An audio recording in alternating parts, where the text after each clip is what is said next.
Hello, everyone. Welcome to a brand new episode of the Jan's Deep Podcast Record Club, where each week one of us assigns a record for the rest of us to review, and then we review it. And this week, sort of in tandem with our record club last week, we are going to do a bit of a harkening back to grunge. We've talked a lot about grunge records in the past in our 1991 retrospective primarily, but we've also talked a lot about bands like Nirvana and Pearl Jam.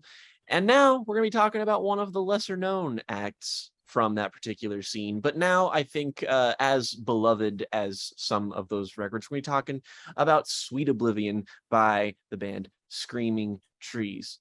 Screaming Trees, of course, the brainchild of one Mr. Mark Lanegan as well, who, of course, tragically passed away earlier this year. And the day that happened, I knew we had to do a video on one of his records. And the thing about Lanegan is that he's so prolific. He's had his fingers in so many proverbial musical pies that it can be difficult with an artist like Mark to even know where to begin, really, in terms of understanding who he was as a force in rock music, basically.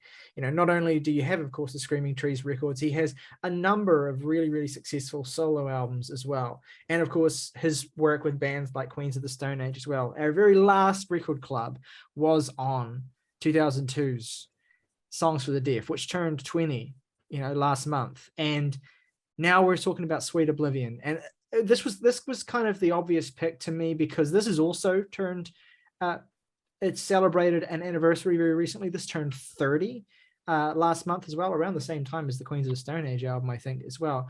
So it kind of felt fitting because to me, this is one of my favorite grunge albums. It's my favorite Screaming Trees record. I know a lot of people prefer albums like Dust or even like Uncle Anesthesia, maybe, even if you've got a bit of a hot take on that.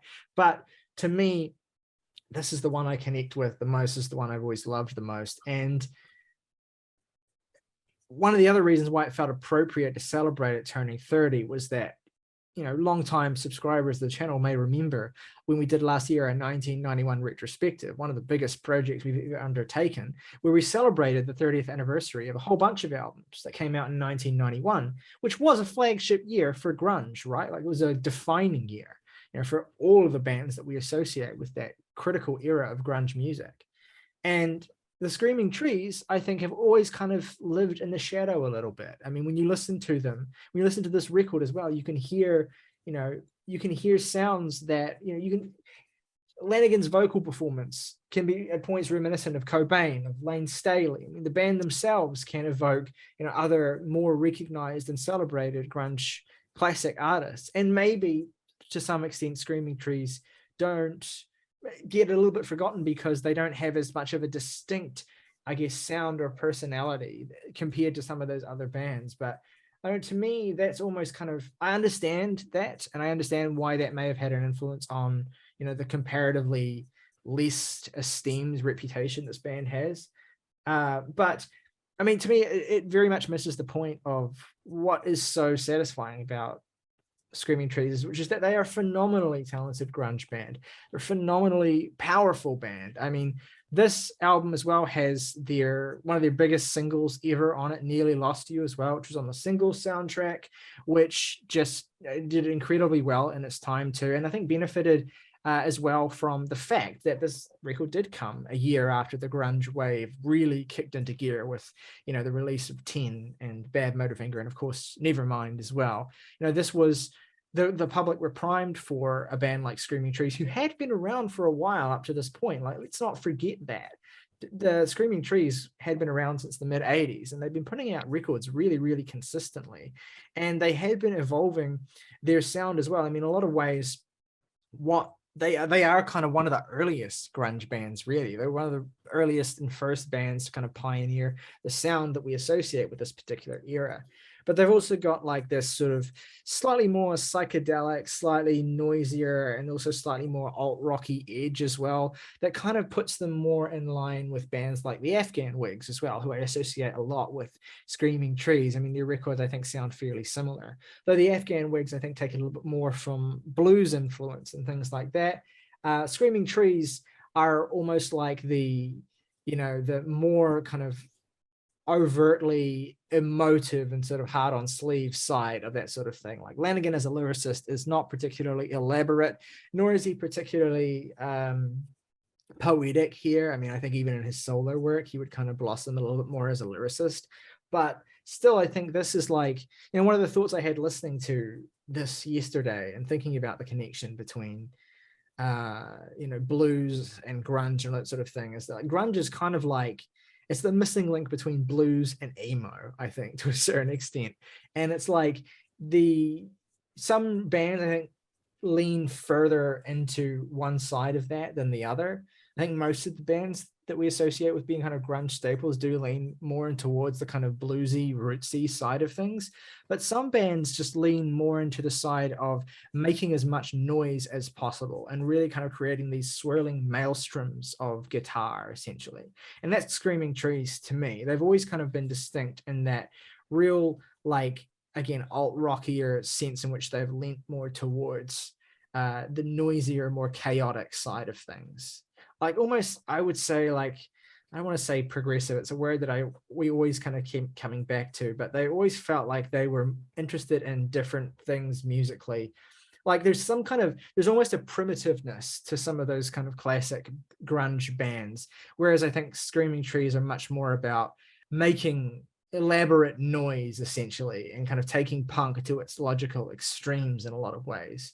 I mean, Screaming Trees get grouped in a lot together with Mudhoney as well. And like, while I understand that connection too, they're definitely coming out of and acting as kind of precursors to a lot of this, with this kind of like, really sort of distorted, longing, kind of just buzzed out punk sound, essentially, where it takes the, spikiness of punk and just kind of like gives it this sort of drunken haze, which makes Sweet Oblivion a great album to get drunk to, which I totally didn't do yesterday. When you are, I will say, when you are like 3 or 4 beers, you did though. I have receipts. When you are like 3 or 4 beers deep and you listen to Sweet Oblivion, it sounds different. Like, and you start to like feel it a little bit more differently as well. And so much of it, I think, is in just the haze of this record. Like, I guess one of the complaints you could level at it is that, there's not a lot of distinct individual songs on this record. It's more like a single kind of piece where all the songs are kind of a similar tone, but they're all just so excellent, and they all kind of perfect the atmospheric sensibility that's the Screaming Trees are kind of all about so well. And I think they're all elevated from being, anonymous songs by the presence of Lanegan as well, who as a performer is so powerful on this record, I think, while also being kind of a little bit understated at certain points as well. I just love the sound of his voice. I think he's such a, like, even at this relatively early stage of his career, he sounds like he has, he's lived a lot, and that he's made a lot of music, and that he has really honed and refined his craft as a performer. I don't know, like I really love the presence that he brings to this record, and I really love the raw emotion that he brings to it in a way that is like, it is genuinely affecting, but also it's like so filtered through, layers of just booze soaked depression that it could be mistaken for like jadedness or something a little bit more passive. But I think there's real pain in this. And I think in that sense, maybe the best comparison is Alice in Chains, because they're a kind of similar band in a certain sense, in that, in some of their more, intense and louder album work, you could mistake Staley's, very moody depression for like drugged out, hazy lack of awareness or whatever. But no, there's actually a real emotional undercurrent to it. Anyway, I'd love to hear what you two think of this, and what you think of Lanegan and Screaming Trees in general, and what you think of this record in comparison to some of its grunge compatriots from this era. Well, all my cards on the table. I loved this, and I completely agree with you in the sense that like it really does kind of ride out a very consistent vibe, and there's not too much variation within it. The issue with that issue, however, is the fact that everything about it is so consistently excellent and well maintained, and it just doesn't ever get old or boring. It's also just a very well paced and well structured album. Like as an album experience, it's 46 minutes long and it's got 11 tracks here. I feel like for the 90s, an era that was wrought with CD bloat in both rock and hip hop, this is an album that doesn't suffer from that at all. A lot of the songs here are really concise and sort of write out the things that make them individually unique really, really well. And not to mention, it starts off with what I would consider to be one of the best grunge songs of the 90s, which is Shadow of the Season. Honestly, the comparison point I would give for Shadow of the Season is that the beginning of this is that Screaming Trees kind of have like a neo-psychedelic edge to their sound that adds a sort of depth and atmosphere to everything on here. And like the almost tribal way that the drums are played, and like save for just like a little bit of the guitar tone here, honestly, this sounds a little bit like Tool to me. Like this isn't far away from something you would hear on like Anima, or even like a more brief cut on Lateralis. But it's used in a more propulsive way, and man, everybody in this band is so in sync. I think one of the most underrated aspects of the album, at least from what I can tell, is honestly the bass playing. And this is gonna sound real fucking wacky, but like that sort of progressive aspect that you alluded to is that I do think that there is actually a progressive bassist that this made me think of multiple times, and that's Colin Edwin. There are a lot of bass licks on this album where I was just like, boy, this groove is so distinctly proggy and jazzy, but also it has that kind of really kind of emphatic, insistent, grungy darkness to it that I feel like is really inherent to, like a band like Porcupine Tree that I do think stole a lot of their aesthetic from grunge. But everything here is just, it's so classic feeling. This sort of feels like the combination, the meeting center point of every other grunge band. There are points on here where Mark sounds a whole lot like Eddie Vedder, like on one of my other favorite songs on here, Troubled Times, which has one of the best fucking hooks on this album, or on Nearly Lost You, where I just think, again, that's the band operating with a level of synchronicity that I think is just supremely undervalued, and I think is as impressive and as like dynamic and emblematic of their place within music as any of the the grunge staples that we've talked about and alluded to. There's moments where he does kind of lean into the sort of earthiness of Alice in Chains. Like the final segment of Troubled Times, where he like really kind of slows down, and like that just sounds like pure Jar of Flies.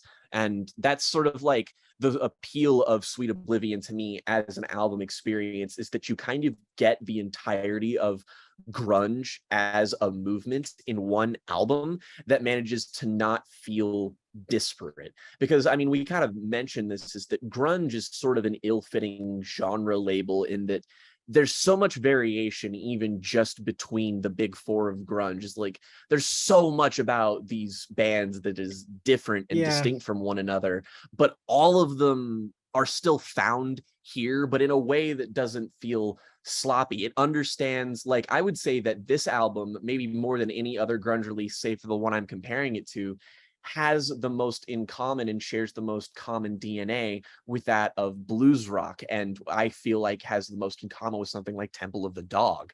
It is less maybe like, it's a little bit more driven by its atmosphere and less forward by like that is a guitar album, as much as this is just like, this feels a little bit more holistic to me. But both of them feel and understand that blues rock is the sort of nascent idea that all of these bands sort of took from. And I don't know, I find the blend of all of it to be so compelling and consistent. Like, again, this is an album that does not drop the ball for a single fucking second. Like, my two biggest, like with the exception of Troubled Times, which I do think is great. I do think that the best point on the album is definitely Shadow of the Season into Nearly Lost You. But after that, it's still fucking great. the whole time through in a way that I think like few rock bands are able to crank out a record as consistent, as tight as something like Sweet Oblivion. Yeah, I'm pretty much exactly in line on this. Screaming Trees were so foundational to what grunge was and would become that I think that's sort of where this melting pot feeling comes from. That it's just like the origins of the genre itself, and really the big four, what the genre is known for are variations on that. Yeah, I mean it's a classic record. There's not really any misses here. The obvious shouts, Shadow of the Season, Nearly Lost You. I want to say I love Dollar Bill. It's not one of my favorites on the album, but I really admire how much it's just a fucking country song. Yeah. Like no reservations. And that's something that I feel influences the entire album really. That sort of southern rock approach to songwriting. I feel is all over the record. It's just like this massive melting pot of, even outside of grunge, it's this melting pot of hard rock and blues and southern rock and I mean psychedelic records as well. And that's where a lot of what makes this band in particular, even within the context of this genre and the Seattle scene, really special. And there's not really a better showcase for that than Sweet Oblivion, I don't think. Yeah, I mean, this was at the point as well when Mark had already released his first solo album, The Winding Sheet, in 1990 as well. So you had a little bit of the, the more sort of bluesier, folksier, even countryer, I guess, sides of things that are already filtering through into the music he was making. And this was kind of like perfect fucking voice for it too. Yeah, and this was kind of like the stuff he was doing with Screaming Trees. Once he started his solo stuff, like it was kind of like the perfect counterpoint to that. I mean, especially when you think about this record going into Whiskey for the Holy Ghost, which is his second studio album that came out in 1994 as well. Like this to me was like, where he was kind of at the peak of, like, he had one outfit to really kind of exercise his songwriting muscles, but also another outfit to kind of really make as much noise as possible. And I think between them, you get like a real full sense of who Mark was as an artist as well. But like, I also think that, for as much as the musicianship really does take center stage on this album, Sweet Oblivion, I do think, I mean, that Mark is a genuinely emotive and powerful presence here. I mean, I think Nearly Lost You is a classic for a reason. I mean, that song is like, it's catchy, it's memorable, but it's kind of fucking heartbreaking. And some of the other moments as well, like towards the later half of this record, I think the real deep cut standout being the penultimate track, No One Knows, which I think is the most impressive song here from a musical standpoint. Like just the soloing and the general kind of intense, dense mix as well. The record really reaches a kind of apotheosis here. I think that Gary Lee Conner does some fucking insane shit with the guitar on this album. Unbelievable. Like I actually am really fond of that final run of 3 songs: Troubled Times, No One Knows, and Julie Paradise as well. I think the record really kind of like it ends in this really kind of just bold place with those songs where I think that the musicianship and the technicality is kind of like ramped up more so than it has been through the start of the record's really kind of in your face and explosive. The midsection is a little bit more sort of moodier, and then you get those final like After Winter Song, which is kind of the last sort of more moodier cuts, and you get into Troubled Times, and those last 3 you really get just the record kind of really exerting a power, as a listening experience that I think you're kind of not quite prepared for. I don't know, it's a difficult record to really like talk about beyond that. I think it's just so much of what the joy is of this record is just how it fills up your fucking brain while you're listening to it. Like there's just never a second of this album where you're not hearing a distorted guitar, and like the whole time it's just a perfect numbing agent as well to kind of like silence or just overwhelm any shit that's happening in your brain. Like that's the great appeal of Screaming Trees, I think, is how fully committed they were to just making the noise.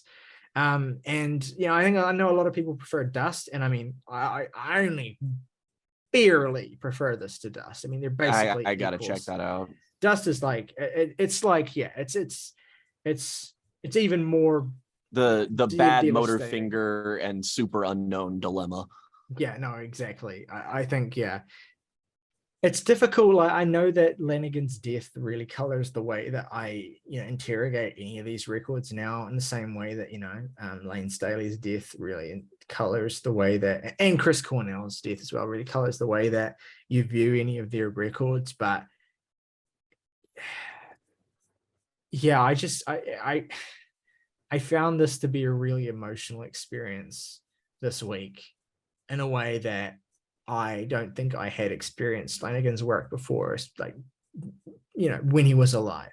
So I feel like, for that reason, maybe a lot of other people might potentially be underestimating the power that this record holds, and that the music that Mark made in general with Screaming Trees and outside of it held. I think for that reason, like, his catalog needs to be, reassessed and reevaluated, and just given a bit more of a shot, I think, from audiences in general as well. I think everyone who listens to Screaming Trees, who's already equipped to enjoy this kind of music, is going to get a lot out of it. But they're a band that don't appear to have ever really had the reach of some of their contemporaries. Even bands like Afghan Wigs as well, which aren't a very cool band now, but still, I think, had a bit more of a cultural footprint than this. And it's a real shame as well. Like, people don't really remember these records all that well, and certainly not the people who are involved in making them. I think that one of the reasons that I kind of agree, and that I found it pretty emotional myself, in that I think it's just because, and I think there's a reason you compared it to Cornell and Staley in particular, is because, well, they were all men who they passed a good while after they were making the most vital music of their career. And I think that recontextualization sort of comes from the fact that, like, a lot of their music is anguished, and you can only really appreciate in retrospect just how long of a battle these men fought with their particular demons. And once you sort of realize how long that went on for, you see it crystallized in moments, not in, like, it's not like you have, like, Kurt Cobain is in this comparison, I feel, because it very much feels like, you have the in utero feels like it is very much inextricably tied to his inevitable collapse and deterioration as a person. And these are really more emblematic of moments over, like, a really, really long sort of progression of, mainly what I think is, like, the overriding theme with all of them is sort of addiction and powerlessness, and just sort of having to succumb to that. I mean, that's what a lot of what Shadow of the Season is about. I mean, like, the main character of the song is basically, beckoning outward for God to sort of make him feel something, but instead, you cope with everything by feeling nothing. You embrace the sweet oblivion, as the album title is mentioned here. So it feels like only in retrospect are you able to sort of appreciate just how much, pain can be inside something like this, because it's not immediately evident. This isn't one of the darkest sounding grunge albums immediately. This isn't like something like Pearl Jam's 10, where you're just immediately sort of enamored with how kind of, like, horrifying it can occasionally be. This is more of something that just sort of, it's a mood and an atmosphere that occasionally takes stabs at something way more poignant and potent. Like, I think of maybe something like the end of Julie Paradise, where he, mentions this, the person he's talking to is their father died, and a lonely, broken man. And you just sort of have these, like, glimpses into these windows of moments of trials and pains and tribulations that feel very earnest and raw and powerful, and that just sort of embodies what I think grunge as a whole was about. Yeah, the other band I thought of a lot while listening to this, they kind of have a bit more of a distinct sound, but I guess in terms of the tragedy that surrounds them, and also being, I guess, I think slightly overlooked among their contemporaries was Blind Melon. Blind Uh, Melon. yeah, Yeah, that's and you same. know, like, and Shannon Hoon as a performer, and of course the tragedy of that story too. I thought a lot about them too while listening to this, and I think that that these are two bands that kind of represent the same sort of example of how, like, grunge was so saturated at a certain point that so many great bands just kind of fell a little bit under the radar. And maybe they had one or two songs, like Blind Melon had No Rain and this band had Nearly Lost You, where those songs really crossed Yeah. over, but the albums never really seemed to do well, all that well commercially. And it was a real, and so now I think they're ripe for rediscovery, and they really hold up, I think, as a result of the lack of expectation and reputation placed on them. You can just enjoy them a little bit more as pure musical experiences, which I think is the best way Yeah. to enjoy them anyway. All right. Okay. Well, favorite tracks and ratings then for Sweet Oblivion. Jake, why don't you go first? Three favorite tracks here got to be Shadow of the Season, Nearly Lost You, and No One Knows. Not No One Knows, Troubled Times. Although No One Knows is great, and I do also want to shout out Julie Paradise for just, God, that has a banger of a fucking ending. Those guitar licks at the end are just mwah, beautiful shit. And I give the album an 8.5. Honestly, I think this is like, it's not quite as high as something like 10 or the two Soundgarden albums, but I would rank this over a pretty solid majority of a lot of the canon grunge classics. So take that for what it's worth. Morgan, your favorite tracks and rating? I think my favorite track here is More or Less, which I Oh, think that's a great song. Ooh, good I choice. love the sort of guitar in that underrated song. one. But I think really, like, if somebody was gonna ask me what grunge sounds like, I think I might play them that song first. It just feels so indicative of the core of the genre and the kinds of music that went into making grunge what it was. But yeah, Nearly Lost You and Shadow of the Season, pretty undeniable. Least favorite, there's nothing bad on here, but for Celebrations Past is a little, you know, something's got to come and last, and that's probably it. And I will also give this an 8.5 out of 10. All right, my three favorite tracks are Shadow of the Season, Nearly Lost You, and No One Knows. Least favorite, if I had to pick one, would probably be the Secret Kind, maybe. And I give the album an 8 out of 10, which gives us an average overall of 8.3 for Screaming Trees, Sweet Oblivion. Let us know at home what you think of this album, what the Screaming Trees and Mark Lanegan's music means to you. We want to hear from you in the comments below, particularly if you do have tributes for one of the great artists of his era, basically. If you enjoyed this episode, please consider giving it a like and subscribing to the channel as well. Both of those things really help us out. If you want to go above and beyond and support us even further, you can hit the join button. For just $1 a month, you can become a member of the Jams and Tea family, support us directly, get your name in the title of every video on this channel. Plus, if you want to recommend us some music to listen to and talk about on the show, your recommendation will go to the top of the pile. As always, though, folks, rock over London, rock on Chicago, Corona, log off, lime in.